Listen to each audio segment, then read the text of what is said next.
petit haul comics, ou plutôt gros haul parce que comme vous le voyez j'ai fait quelques achats. On commence immédiatement avec The Boys, je montre du mauvais côté, édité chez Panini, donc au format de poche. Donc pas cher, donc bien. Voilà, que dire de plus, j'adore la série, donc je lis le comics dont ça s'inspire. Je suis au tome 3, il y en a 7 au total. On attaque maintenant chez DC avec un comics qui me hype tout particulièrement.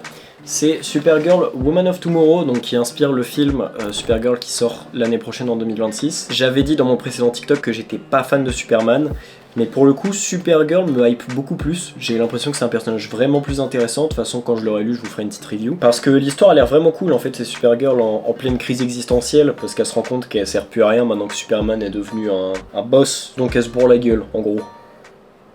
Les dessins sont magnifiques.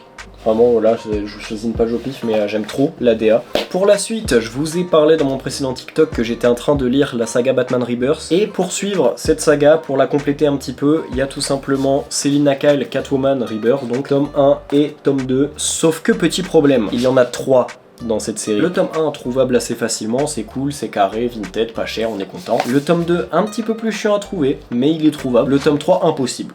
C'est un peu chiant qu'il ne soit pas dans la collection en physique. C'est frustrant, mais bon, on fait avec. Et pour finir cette lecture autour de Batman Rebirth, il y a l'événement Joker War, bien évidemment, tome 1 et 2. Donc là, les plus attentifs se diront, il y a 3 tomes. Sauf que le 3e tome, c'est qu'un long épilogue et ça installe des choses pour la suite avec Batman Infinite. Sauf que Batman Infinite m'intéresse pas du tout. L'événement se passe dans les 2 premiers tomes, donc c'est parfait. Et pour terminer, Batman Ghost of Gotham, donc qui est un détective comics, donc plus axé enquête que super-héros, donc moi ça me va. Pour une fois que je suis à jour en comics, retenez, ça n'arrivera plus jamais sûrement.